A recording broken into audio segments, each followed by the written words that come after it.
They say a mother's love knows no bounds, but what happens when that love is met with the cruelest betrayal? I'm Margaret, and at 67 years old, I thought I knew everything about sacrifice, about love, about family. I was wrong. This is the story of how my own daughter tried to steal everything from me, and how I fought back to reclaim not just my life, but my dignity. My name is Margaret, and for 66 years, I believed that being a good mother meant giving everything of yourself. When Grace's father walked out on us when she was just 3 years old, leaving nothing but empty promises and unpaid bills, I made a vow. I would be everything she needed. Mother, father, provider, protector. I took any job I could find. Cleaning offices at night when Grace slept, scrubbing floors until my knees ached and my hands were raw. During the day, I worked as a house cleaner for wealthy families, watching them live the life I dreamed Grace would one day have. Every dollar I earned, every sacrifice I made, it was all for her. When Grace needed school supplies, I sold my grandmother's pearl necklace. When she wanted to join the debate team, I took on an extra cleaning job at the community center. College applications required fees. I sold my wedding ring. What use did I have for it anyway? Her father was long gone, but that ring bought Grace her future. Through high school, Grace excelled. Honor roll, debate team captain, accepted to a prestigious university. I was so proud, so sure that all my sacrifices were worth it. The tuition was staggering, $45,000 a year, but I took out loans, worked 3 jobs, ate beans and rice for months on end. My back ached constantly from the cleaning work, but Grace's success was my medicine. Then came her wedding to Richard, a lovely young man, I thought, from a good family. Grace wanted everything perfect: the dress, the venue, the flowers. The wedding cost $30,000. I emptied my savings account and took another loan. Seeing Grace walk down that aisle in her beautiful gown, I felt every sacrifice had led to this perfect moment. After the wedding, Grace and Richard seemed grateful. They visited regularly. Grace would hug me tight and say, "Mom, I don't know how I'll ever repay you." I told her the same thing I always did: seeing you happy is all the payment I need. But then their financial troubles started. Richard's business ventures weren't panning out as expected. Grace's entry-level job wasn't covering their expenses. They asked if they could move in temporarily, just until they got back on their feet. How could I say no? This was my daughter, my everything. "It'll just be for a few months, Mom," Grace assured me. Just until Richard's new project takes off, my modest 3-bedroom house suddenly felt crowded, but I adapted.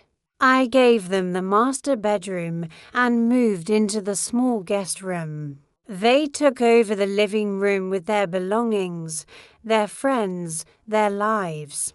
Slowly, I began to feel like a stranger in my own home. Richard started helping with my finances.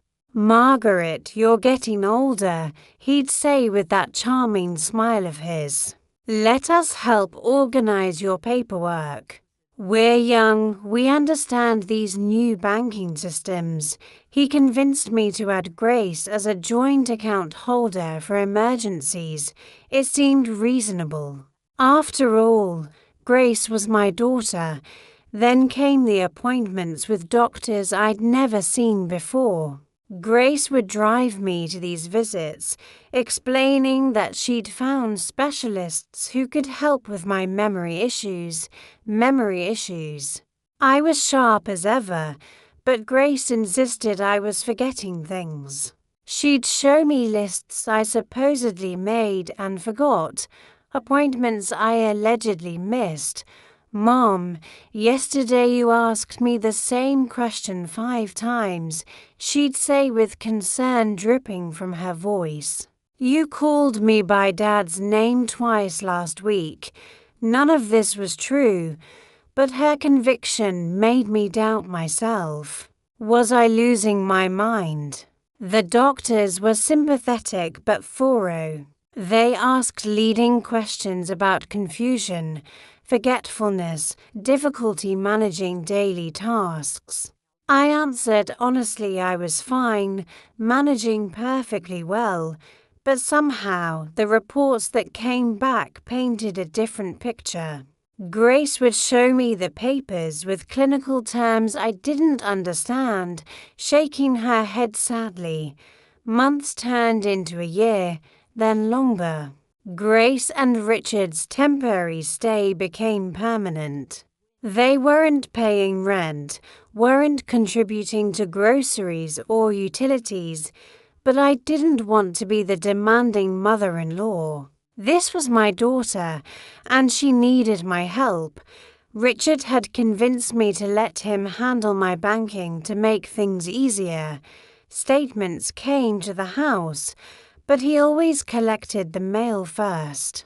When I asked to see them, he'd show me summaries he'd prepared, explaining that online banking was too confusing for someone my age. Social workers started visiting. Nice people who asked concerned questions about my living situation, my mental state, my ability to care for myself. Grace would hover nearby, occasionally interjecting with worried observations about my behavior. "She left the stove on last week," Grace would say. I knew this wasn't true, but arguing made me look defensive. "Sometimes she doesn't recognize our neighbors anymore." Another lie, but delivered with such convincing concern. The social workers would nod sympathetically, taking notes. They spoke about me as if I weren't in the room, discussing cognitive decline and safety concerns and appropriate care arrangements. Meanwhile, papers appeared for me to sign. Richard explained them quickly.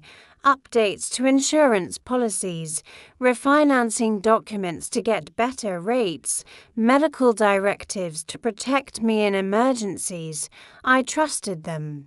They were family. Why would I question their motives?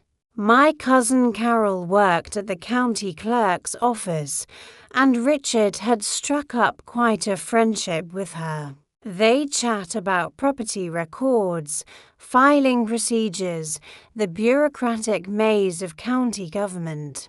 Carol seemed happy to help with streamlining various legal processes for our family. Life continued in this strange new normal for nearly 2 years. I felt increasingly isolated in my own home, increasingly confused about my own mental state. But I trusted Grace. She was my daughter. She loved me. She would never hurt me. That illusion shattered on a Tuesday morning in March. I was sitting in the kitchen, having my morning coffee, when Grace's phone buzzed on the counter. She'd forgotten it when she rushed out for work. The phone buzzed again, then started ringing. I glanced at the screen. It was Richard calling. The phone went to voicemail, and then I heard Grace's voice. But she wasn't talking to me. She was leaving a voicemail for Richard, probably from her work phone, not realizing her personal phone was still at home. "Richard, I meant to call you back about the nursing home visit. The Shady Oaks place looks perfect. It's only $800 a month. and the administrator said they're used to dealing with families who need to expedite the admission process. Carol confirmed she can backdate the incompetency filing by 3 months to make it look more legitimate. Once Mom's in Shady Oaks, we can transfer the house deed, Carol says, with the right paperwork and a small gift for her supervisor. The $485,000 property transfer will go through without any red flags. My coffee mug froze halfway to my lips. Grace's voice continued. Casual and businesslike, I transferred another $3,000 from her savings yesterday. That's $8,750 total so far. She hasn't noticed. Richard, I know this seems awful, but she's 66 already, and with the life insurance policy. Honestly, a place like Shady Oaks, it's not like she'll be there for decades. We're securing our future, and she'll never have to worry about anything again. The voicemail ended. The kitchen fell silent except for the sound of my heart pounding. I sat there for I don't know how long, staring at that phone. My daughter, my Grace, who I'd sacrificed everything for, was planning to lock me away and steal everything I owned. They were betting on my death to collect life insurance. They were forging documents to declare me incompetent. They had already stolen nearly $9,000 from my accounts. The woman I'd raised, loved, and given everything to was planning to throw me away like garbage. That night, I barely slept. Every interaction with Grace and Richard over the past 2 years suddenly made sense. The doctor's appointments, the social worker visits, the financial help. It was all part of an elaborate scheme to steal my life. But here's what Grace and Richard didn't know about me. I might be 66, but I was far from helpless. You don't survive as a single mother, work 3 jobs, and build a life from nothing without developing a spine of steel.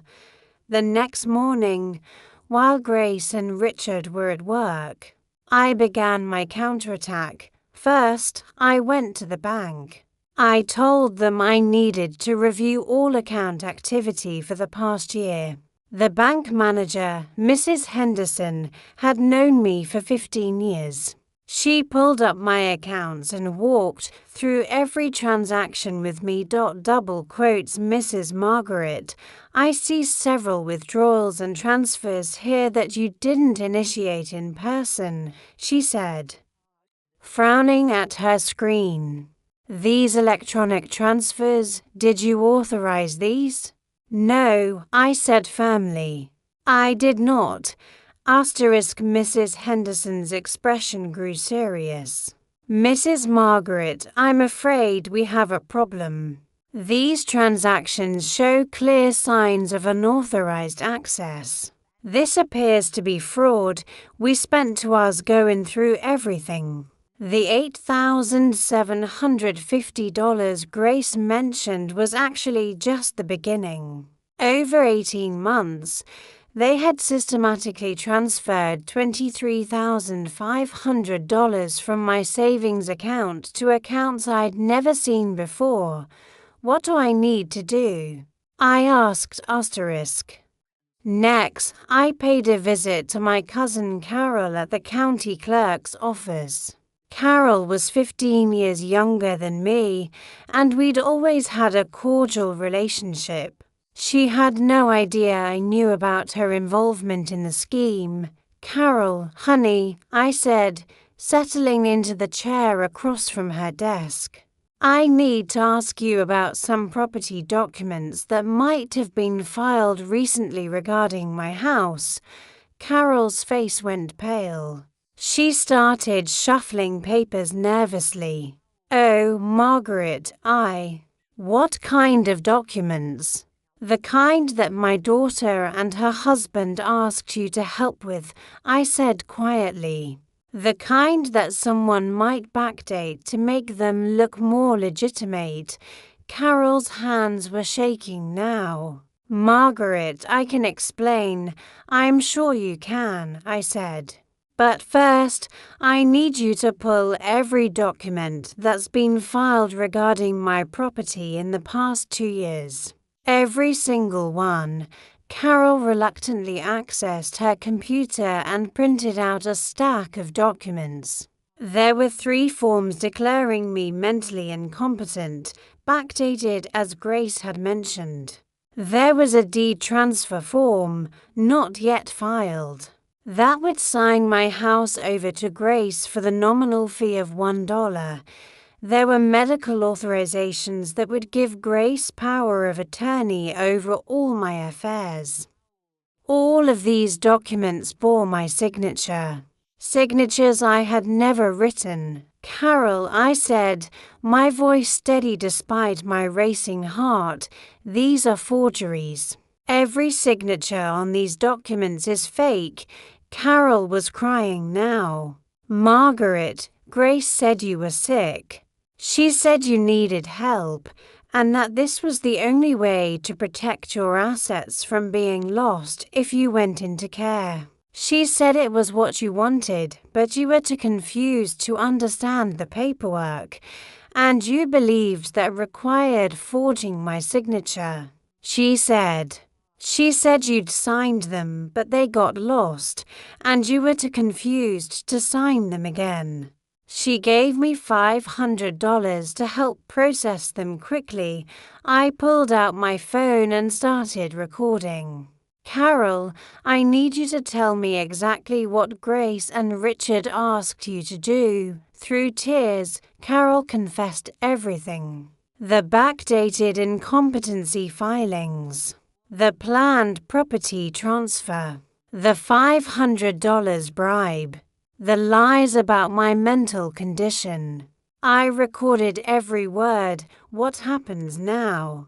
Carol whispered, now you're going to help me fix this, I said.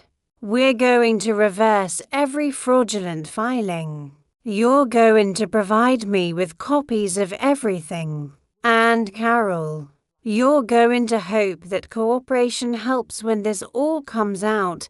My next stop was the law office of Harrison Ford, not the actor, but the best attorney in town. I'd looked him up online, read his reviews, and knew I needed someone sharp for what was coming. Mr. Ford was a distinguished man in his 50s with kind eyes and a reputation for taking on difficulty. I laid everything out for him, the voicemail, the bank fraud, the forged documents.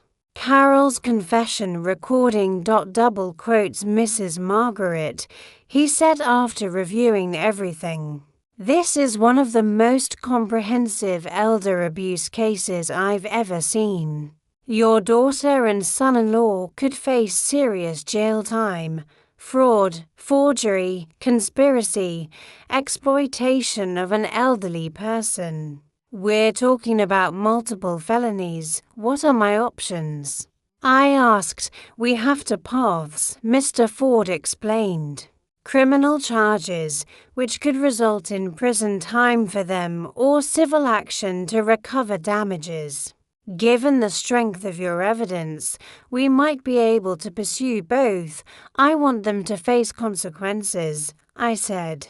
But I also want this resolved quickly. I'm 66 years old, Mr. Ford.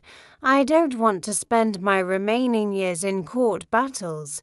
Then we use your evidence as leverage, he said. We confront them with everything we have. Give them a chance to make this right voluntarily, and if they refuse, we pursue charges. With this evidence, they'll likely prefer to settle. Double quotes Mr. Ford helped me take several additional steps. We changed my will, removing Grace as beneficiary and instead leaving my assets to the Golden Hope Foundation, a charity supporting abused elderly people. We revoked all power of attorney documents. We notified my insurance company about the potential fraud and changed my beneficiary. One more thing, Mr. Ford said. We should notify Adult Protective Services about what's happened. They need to know that reports about your mental incompetence were fabricated. Mr. Ford and I planned the confrontation carefully. We arranged for a police officer to be present, along with a notary to witness any statements or admissions.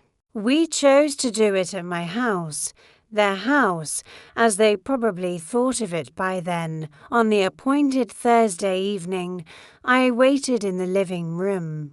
Grace and Richard came home from work as usual, chatting casually about their days. They stopped short when they saw Mr. Ford, Officer Martinez, and the notary sitting in their living room. "Mom, what's going on?" Grace asked, but her voice had that careful tone of someone who already suspects trouble. "Sit down, Grace," I said quietly. "Both of you." I placed Grace's phone on the coffee table, the phone that had revealed their plot.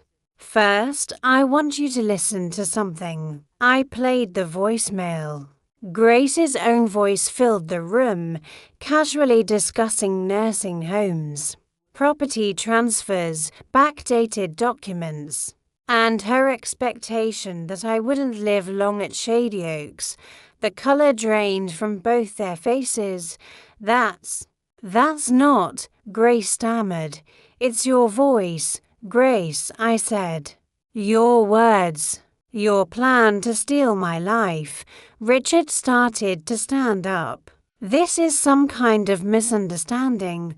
Officer Martinez gestured for him to sit back down. "Let's hear what Mrs. Margaret has to say." I pulled out the bank statements. "You've stolen $23,500 from my accounts over 18 months. You forged documents to declare me incompetent. You bribed a county clerk to backdate legal filings. You've been planning to institutionalize me in a substandard facility and hope I die quickly so you can collect life insurance." "Mom, you don't understand," Grace tried to interrupt. "I understand perfectly," I said. "I understand that I spent my entire life sacrificing for you. I worked 3 jobs to put you through college. I went into debt for your wedding. I gave you my home, my trust, my love. And you repaid me by planning to steal everything and lock me away to die." The room fell silent except for Grace's quiet crying. "Dotmer," Ford spoke up. "Grace and Richard, you're facing multiple felony charges. Bank fraud, forgery, conspiracy to commit fraud, exploitation of an elderly person. The evidence is overwhelming. You have one opportunity to resolve this outside the criminal justice system." He slid a settlement agreement across the coffee table. "Full restitution of all stolen funds, plus $15,000 in damages. Public confession clearing Margaret's reputation. Agreement to no contact. And immediate vacation of this property." Richard looked at the document with growing panic. "We can't afford. Then you'll go to prison," Mr. Ford said simply. "Elder abuse is taken very seriously in this state. You're looking at 5 to 10 years each." Grace was sobbing now. "Mom, I never meant." We were desperate. Richard's business failed. We had so much debt. We thought you'd be happier not having to worry about anything anymore. You thought I'd be happier dead, I said. For 20 minutes. They tried to negotiate, to explain, to minimize what they'd done. But Mr. Ford was firm, and Officer Martinez made it clear that criminal charges were the alternative. Finally, they signed the agreement. The settlement required Grace and Richard to move out within 30 days. They had to liquidate assets to pay the restitution. Richard sold his car. Grace sold jewelry. They took cash advances on credit cards. The $15,000 in damages was harder for them to come up with, but they managed by borrowing from Richard's parents. The public confession was published in our local newspaper.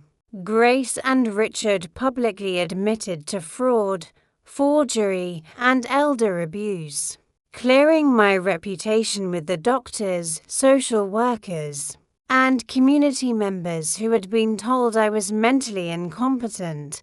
But I wasn't finished.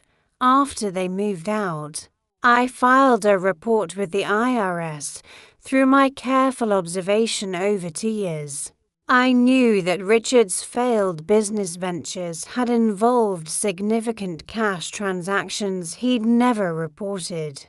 The IRS audit discovered over $45,000 in unreported income, between back taxes, penalties, and interest. Grace and Richard owed $35,000 to the federal government. I also provided authorities with evidence of the corruption at the county clerk's office.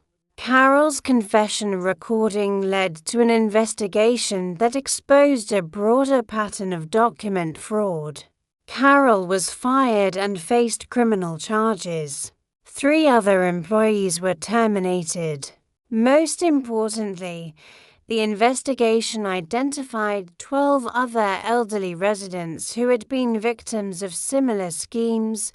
Grace and Richard's reputations were destroyed. Richard was passed over for a promotion he'd been expecting and was eventually demoted. Grace was written up at work for the publicity around the fraud case and lost credibility with her clients. Their social circle evaporated as news of the elder abuse spread.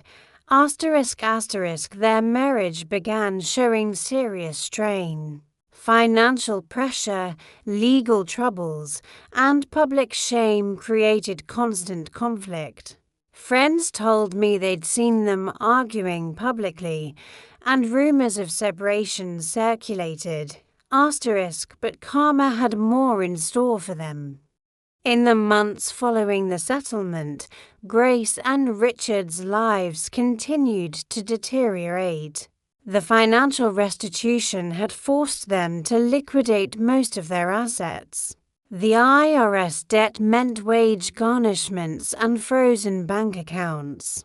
Richard's business reputation was so damaged that clients began dropping his firm, Grace's employer, a respected financial advisory company, decided that having an employee who had committed financial fraud against her own elderly mother was too much of a liability. She was quietly let go during a restructuring, unable to afford their apartment rent. They had to move in with Richard's parents, a bitter irony, considering they had planned to solve their financial troubles by stealing my home. The stress broke their marriage. Richard's parents made it clear they were ashamed of what their son had done, and Grace felt unwelcome and humiliated. They separated after 18 months, with divorce proceedings revealing the full extent of their financial collapse. Grace tried reaching out to other family members for help, but news of what they'd done to me had spread throughout our extended family. No one wanted to associate with people who would abuse an elderly relative. Meanwhile, I was rebuilding my life in ways I never expected. I sold my house, the house they had tried to steal, for $485,000. It was bittersweet leaving the home where I'd raised Grace, but it no longer felt like home. Too many bad memories lingered in those rooms. With the proceeds, I bought a beautiful two-bedroom apartment in a senior-friendly community called Sunset Gardens. It cost $85,000, leaving me with $400,000 in savings plus my recovered bank funds. For the first time in my life, I was financially secure. The apartment was perfect. Ground floor, no stairs, grab bars in the bathroom, and a lovely little garden where I could sit in the morning with my coffee. But more importantly, it was mine. Truly, completely, undisputedly mine. I began volunteering at the Golden Hope Foundation, the charity I'd named as my beneficiary. The foundation helps elderly people who have been abused, neglected, or exploited by their families. My story and the evidence I'd gathered helped them develop better screening processes and legal resources for other victims. In my first year volunteering, I helped 47 seniors who had faced various forms of abuse. Some had been financially exploited like I was. Others faced physical or emotional abuse. A few were dealing with neglect or abandonment.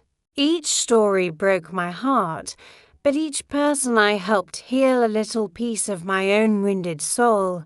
I also discovered talents I never knew I had. The community center offered art classes, and I tried watercolor painting. To my surprise, I was actually good at it. My paintings of garden scenes and landscapes began decorating my apartment walls. I took up ballroom dancing, something I'd always wanted to try but never had time for during my years of working multiple jobs. At the weekly senior dances, I met wonderful people who became genuine friends. Dr. Sarah Chen, the therapist the Golden Hope Foundation connected me with, helped me process not just the trauma of Grace's betrayal, but decades of putting everyone else's needs before my own. Through our sessions, I began to understand that healthy relationships require boundaries, and that giving everything of yourself doesn't actually help anyone. 18 months after the confrontation, Grace sent me a letter. It arrived on a Tuesday, addressed in her familiar handwriting. My hands shook as I opened it. "Dear Mom," it began. "I know I have no right to contact you after what Richard and I did. I know you probably hate me, and I understand why. I've been going to therapy since our divorce was finalized, and my therapist said I should write to you, not to ask for forgiveness, because I don't deserve it, but to tell you some things I need you to know. First, you were never mentally incompetent. You were sharp, capable, and strong, stronger than I ever was. We made up those stories because it was easier to steal from someone we pretended was helpless than to admit we were stealing from someone who had given us everything. Second, the business failures were real, but they happened because Richard made reckless decisions and I was too cowardly to stop him. We chose the evil path instead of just asking you for help because we knew you'd give it, and we were ashamed to need it. Third, I know now that what we did wasn't just theft. It was the cruelest kind of betrayal. You sacrificed your whole life for me, and I tried to steal the rest of it from you. There's no excuse for that. No justification. No explanation that makes it less evil. I don't expect you to forgive me. I don't expect you to want me in your life. I just need you to know that I understand what I did. I take full responsibility. And I will regret it every day for the rest of my life. I hear through the family that you're doing well, that you have a nice apartment and you're helping other seniors. I'm glad. You deserve happiness, Mom. You always deserved so much more than I gave you. I love you, even though I have no right to say that any more. Grace, I read the letter 3 times. There was genuine remorse in her words, real understanding of the harm she'd caused. But there was also something else, a request for absolution, a hope for reconciliation that I wasn't ready to give. I showed the letter to Dr. Chen during our next session. How do you feel about it? She asked, sad. I said, I'm sad for the daughter I thought I had, and I'm sad for the relationship we'll never have. But I'm not angry anymore. Anger was eating me alive for too many months. Do you want to respond? I thought about it for a long time. Yes, but not the way she probably hopes. I wrote Grace back. My letter was shorter than hers. Grace, I received your letter and I believe your remorse is genuine. I forgive you, not for your sake, but for mine, because carrying anger was making me bitter. However, forgiveness doesn't mean reconciliation. What you and Richard did crossed lines that can't be uncrossed. You didn't just steal money, you tried to steal my dignity, my autonomy, and my remaining years. You made me doubt my own sanity. You planned to warehouse me in a substandard facility and hope I died quickly. I spent 40 years putting you first, sacrificing my own needs and dreams for your success and happiness. I'm not willing to spend my remaining years trying to rebuild a relationship with someone who proved capable of such betrayal. I'm glad you're getting therapy. I hope you build a good life for yourself. But that life won't include me. Take care of yourself. Mom, I mailed the letter and felt a weight lift from my shoulders. Closure, finally. Today, I'm 67 years old. I wake up every morning in my beautiful apartment, make coffee the way I like it, and sit in my garden watching the sunrise. No one controls my finances, my decisions, or my life except me. 3 mornings a week, I volunteer at the Golden Hope Foundation. We've helped over 200 seniors in the past 2 years, and our success stories keep growing. I've become something of an expert in recognizing the signs of elder abuse, and I speak at community centers about protecting yourself from financial exploitation on Tuesday evenings. I have art class. My watercolors have improved so much that the instructor suggested I enter a local competition. I'm thinking about it. Thursday nights are ballroom dancing. I've made wonderful friends there, people who knew nothing about my past drama and accepted me simply as Margaret, the woman who loves to waltz. Weekends are for reading, gardening, and sometimes driving to the coast to paint seascapes. I bought myself a little Honda Civic, my first car purchase in 15 years. It's red because why not? My financial advisor, a legitimate one this time, tells me my investments are doing well. I'll have enough money to live comfortably for the rest of my life. And there will still be plenty left for the Golden Hope Foundation when I'm gone. Sometimes people ask if I miss Grace, if I regret cutting her out of my life. The honest answer is complicated. I miss the daughter I thought I had, but I don't miss the woman who tried to steal my life. I grieve for the relationship we could have had, but I don't regret protecting myself from further harm. I've learned that love without respect isn't really love at all. Grace may have loved me in some way, but she didn't respect me enough to see me as a full person with rights and dignity. True family love, the kind worth having, honors the humanity of everyone involved. People sometimes call me brave for fighting back against Grace and Richard, but I don't feel brave. I feel lucky that I discovered their plot before it was too late. Lucky that I had the resources and support to fight back. Lucky that I survived their betrayal with my sense of self intact. Asterisk, what I've learned is this: it's never too late to stand up for yourself. It's never too late to demand respect. It's never too late to build a life that brings you joy. I spent decades believing that being a good mother meant sacrificing everything. I thought love meant giving until you had nothing left to give.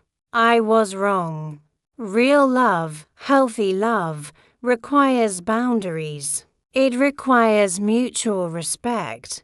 It requires seeing each other as complete human beings worthy of dignity. At 67, I'm living the most authentic life I've ever lived. I make my own decisions, pursue my own interests, and surround myself with people who value me for who I am, not for what I can give them. This isn't the life I planned, but it's the life I chose when I finally decided I was worth choosing. If you're listening to this story and you recognize yourself in it, if you're giving to family members who take without reciprocating respect, please know that you deserve better. You deserve love that lifts you up instead of using you up.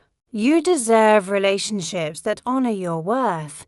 And if you're in a situation like I was, if someone is trying to control your finances, question your competence, or isolate you from support, please reach out for help. Call Adult Protective Services. Contact a lawyer. Tell someone you trust. You are not powerless, even when others try to make you feel that way. As I finish telling this story, I'm sitting in my garden watching the sunset paint the sky in shades of pink and gold. Tomorrow, I'm driving to the coast to paint seascapes. This weekend, there's a ballroom dancing competition I might enter. Next week, I'm helping a 73-year-old gentleman whose son has been forging his name on checks. Life is good. Life is mine. To everyone who sacrifices endlessly for family members who don't appreciate it, your love is precious, but so are you. Don't give so much of yourself that there's nothing left for you to enjoy. To everyone who thinks it's too late to start over, I'm 67 years old, living in my first apartment, taking my first art classes, and dancing for the first time in my life. It's never too late to bloom, and to anyone facing betrayal by people they trusted, the betrayal doesn't define you. How you respond to it does. Choose yourself. Choose dignity. Choose the life you deserve. I'm Margaret, and this is my story of betrayal, justice, and ultimately redemption. Thank you for listening.